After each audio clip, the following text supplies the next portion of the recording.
자, 이렇게 들고. 네. 하나. 여러분 구독과 좋아요는 사랑입니다. 네. 하나, 둘, 셋 하면 하실게요.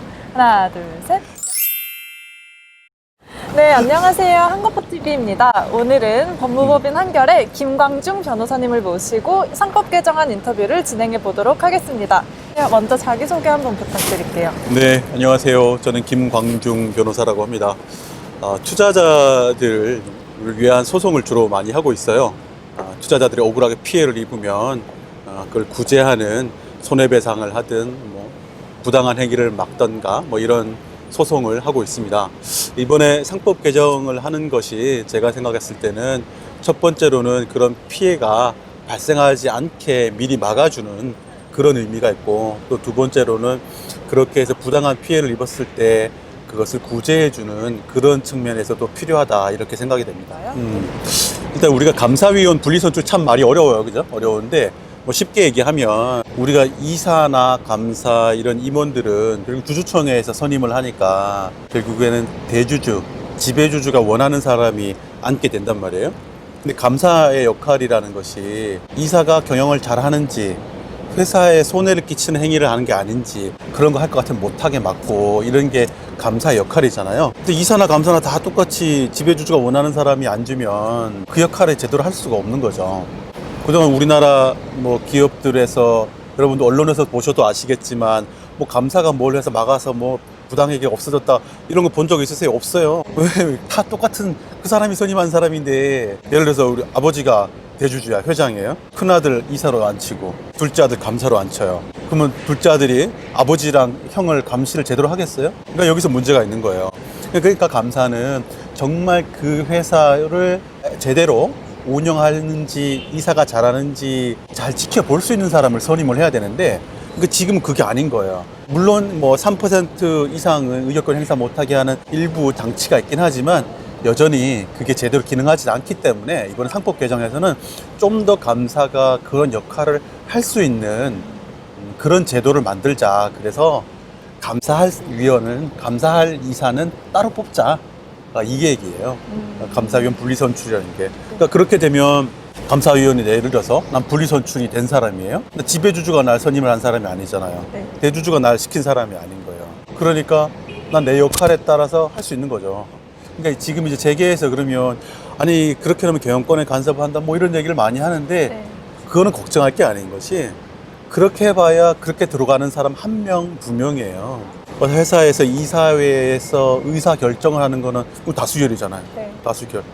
다수결에서 통과를 못해요. 감시를 하는 거예요. 감시를 제대로 할 사람을 뽑자라는 거죠. 감시 제대로 하는 사람 뽑아서 넣었다고 해서 그것 때문에 경영을 못한다? 그렇지 않은 거죠. 그렇게 너무 이거는 과다한, 오버한 해석이 아닌가 싶은 생각이 들고요. 또 말하다 보니까 참 어떻게 보면 예를 잘못 들은 것 같기도 하네요. 아버지가 회장이면 그럼 둘째 아들이 그럼 형을 견제하기 위해서 더 할래나? 적절하지 않은 얘기일 수도 있겠습니다. 네, 농담입니다. 네. 그러고 편집해 주세요. 네, 그러고 편집 안 하는 거지 이제. 감사위원 분리선출을 하면은 소송이나 이런 게 남용이 된다는 걱정들이 있는데 변호사님은 어떻게 생각하시는지? 글쎄요, 제가 봤을 때는 오히려 소송을 제기하기가 더 어려워지는 상황이 되지 않을까 싶어요. 감사위원 분리선출이 돼서 지배주주의 통제를 받지 않는 사람이 감사로 들어가서 이사가 경영을 잘하는지 감시를 하게 되면 그 회사 임원들은 한마디로 딴짓을 하기가 어려워지는 거잖아요. 네. 지배주주만을 위한 행위를 하기가 점점 더 어려워지잖아요. 지금 다중대표소송, 이중대표소송이 이번에 제도에 같이 도입이 되는데, 그게 도입이 되면 소송이 많아질 거다, 소송이 남발이 된다, 뭐 이런 우려를 표하는데, 제가 봤을 때는 그렇게 해서 감사위원이 분리선출돼서 이사가 잘 경영하고 있는지 감시할 수 있는 토대가 마련이 되면 오히려 그런 대표소송을 제기할 거리들은 줄어들지 않을까요? 왜냐하면 대표소송을 제기한다는 건 이사가 뭘 잘못했다는 얘기인데, 회사에 손해를 끼치는 행위를 했다는 건데, 외부의 감시자가 또 한 명이 등장해서 제대로 감시를 한다 그러면 그런 일을 못할 테고, 그럼 오히려 대표소송이나 이런 소송은 또 줄어들게 되지 않을까요? 그러니까 이건 오히려 지금 재계에서 이 제도를 반대를 하는데, 제가 봤을 땐 그게 아니고 대한변협에서 반대를 해야 돼요. 소송이 줄어드니까. 그러니까요. 네. 변호사님들이 손해가 크시겠네요.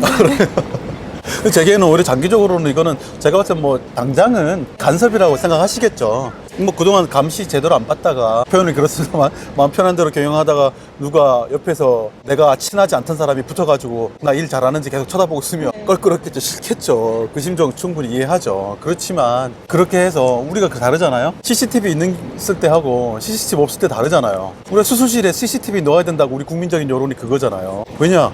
CCTV에서 누가 지켜보고 있으면 사고 안 칠 거다. 그렇잖아요. CCTV 왜 달아요? 도둑 못 들게 하려고 막장 하는 거잖아요. 딴짓 못하게 하려고 하는 거잖아요. 당장은 CCTV 있는 게 신경 쓰이고 그냥 뭐 이렇게 생각할 수도 있긴 하지만 자기가 떳떳하면 아무 문제 없는 거잖아요. 이제는 자연스럽게 우리가 더 준법정신도 기르고 더 자연스럽게 우리의 행동에 대해서 신경을 쓰면서 그렇게 하는 거죠. 근데 그거는 처음은 불편하겠지만 시간이 지나면 그런 문제는 오히려 더 준법 경영을 하고 회사를 더 올바르게 경영하고 그래 장기적으로 우리 회사가 더 발전할 수 있는 그런 기회가 된다고 생각해요. 그래서 이거는 재계가 반대할 건 아니고 재계는 찬성하고 대한변협이 반대해야 돼요. 아이 뭐 그래서 저도 제가 이런 인터뷰를 해야 되나라는 생각이 들지만 우리 사회 발전을 위해서 이렇게 필요하다고 역설하고 다니고 있습니다. 있어요? 네. 대표 소송이 뭔가 하면 그것부터 설명을 드려야 될 텐데 대표 소송이라는 거는 회사의 이사나 감사 그 임원들이 회사에 손해를 끼치는 행위를 해요. 회사한테 손해를 배상을 해야 되거든요. 근데 회사가 임원한테 손해배상을 해달라고 손해배상을 하라고 요구를 해야 되잖아요. 근데 그 요구를 할 회사가 그 이사고 그 감사잖아요. 당연히 수송을 할 리가 없죠. 그렇죠. 그거 내가 보고 돈 내놓으라고 하겠어요? 안 하죠. 그러니까 누가 대신 해줄 사람이 있어야 되는 거예요. 그래서 우리 법에서는 대표소송, 회사의 다른 소수주주들이 회사를 대표해서 원래는 회사 대표는 대표이사지만 이런 사안에서는 소수주주가 회사를 대표해서 문제를 일으킨 회사에 손해를 끼친 이사 감사한테 손해배상을 요구를 하는 거야. 근데 여기서 손해배상은 그 소송 제기한 주주한테 돈 내라는 게 아니고 회사에다가 돈을 내라는 거예요. 회사에 손해를 끼쳤으니 그 이사가 회사에다가 돈을 내라. 그 소송 제기하는 소수주주 입장에서 보세요. 주주가 한 10,000명쯤 돼요. 근데 이 중에서 한 100명 정도 소송이 들어갔어요. 근데 그 소송에서 얻는 거는 내가 돈을 버냐? 전혀 아니에요. 소송 제기해서 지면 소송 비용 물어줘야 될 수도 있어요. 근데 회사한테다가 돈 넣으라고 자기 비용 들여서 소송을 해야 되는 거예요. 그러니까 이런 소송을 누가 얼마나 하겠어요? 내 노력 들여서 비용 들여서 소송했는데 내가 얻는 거 직접적으로는 얻는 건 없잖아요. 회사로 돈이 들어가는 거니까. 그러면 대표 소송을 제기하는 것이 이 이중 대표 소송, 다중 대표 소송에 들으면은 너무 많아질 거다? 그건 똑같단 말이에요. 지금도 대표 소송은 거의 없어요. 우리나라 1년에 소송이 수십만 건, 수백만 건이 될 텐데 그중에 대표 소송이 들어가는 사례는 손에 잡고 꼽을 정도거든요. 제가 나름 대표 소송 같은 그런 소송을 많이 하는 변호사인데 그럼에도 불구하고 참 손에 꼽아요. 별로 없어요. 대부분 손해배상을 해달라는 주주 자신한테 손해배상을 해달라는 소송을 하는 거지 회사한테다가 손해를 배상하라는 대표 소송은 거의 없어요. 거의 일어나지 않고 있는 일인 거예요. 그러면 이번에 이중 대표 소송, 다중 대표 소송을 도입을 하자 이 얘기를 하는데 그건 왜 그런가 하면 먼저 이중 대표 소송, 다중 대표 소송이라는 거는 지금 대표 소송은 내가 주식을 가지고 있는 이 회사, 예를 들면서 내가 삼성전자 주주다.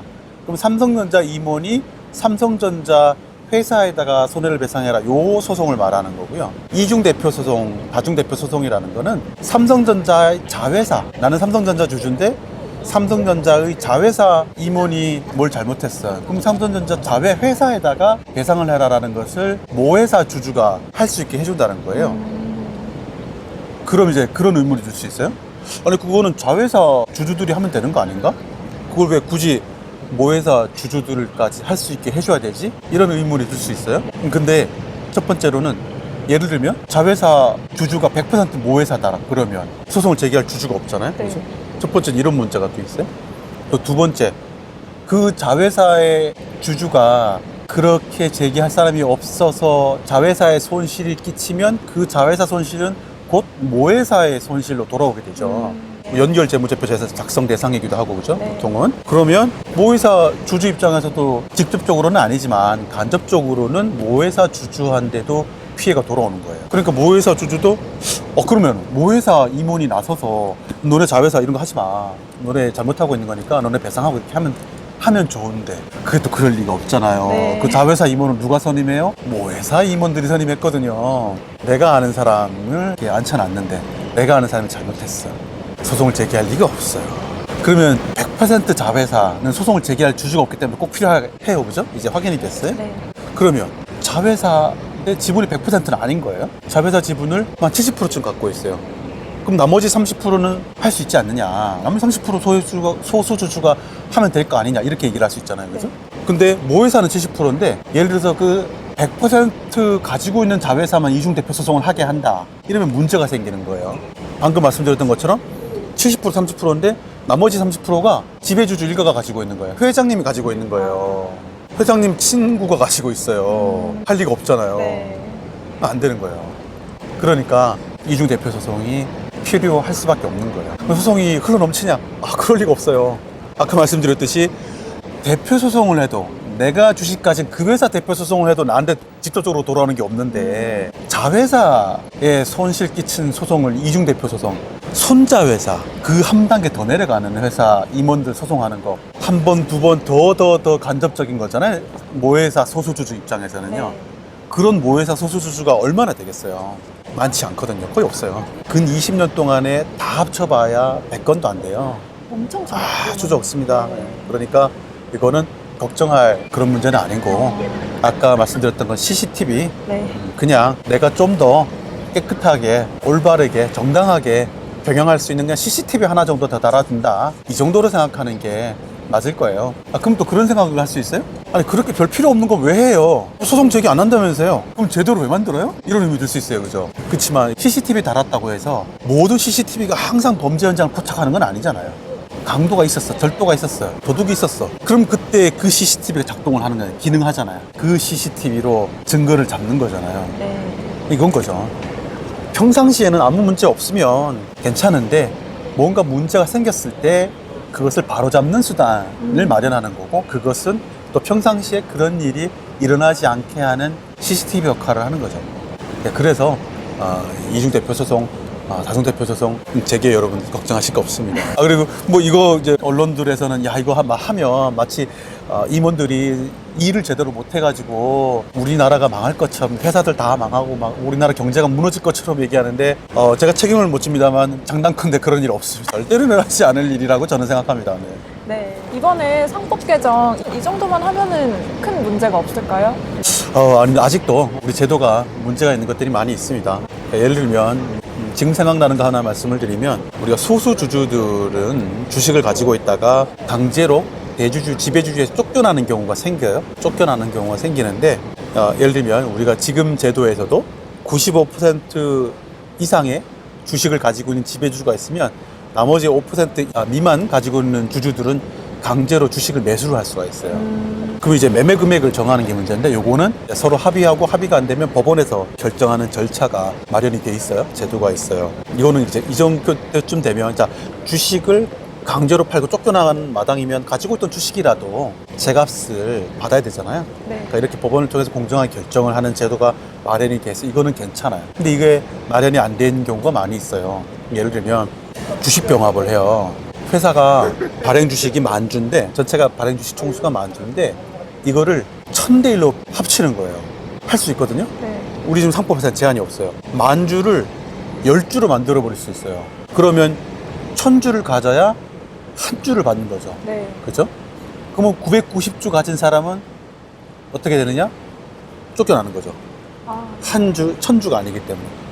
1000주 단위만 살아남는 거예요. 그럼 그 주주들은 그렇게 1000주 미만 주식을 가진 주주들의 주식끼리 모아서 그럼 1000주끼리가 되잖아요. 그죠? 네. 그럼 예를 들어 지배주주가 한 8000주 가지고 있어요.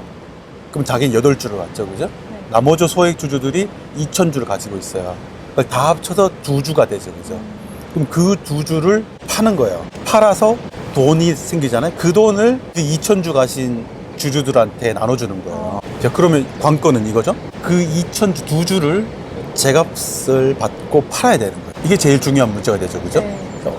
이것도 쫓겨나는 상황은 똑같아요. 그러면 아까 지배주주 95% 이상 지배주주가 강제로 매수할 때처럼 합의하고 합의 안 되면 법원에서 공정하게 매매 가액을 정해주고 이렇게 하는 제도가 있으면 공정하게 정할 수가 있겠죠. 그죠? 네. 근데 이제는 우리나라보다 못하다고 이게 확실해진 일본도 그런 제도가 있어요.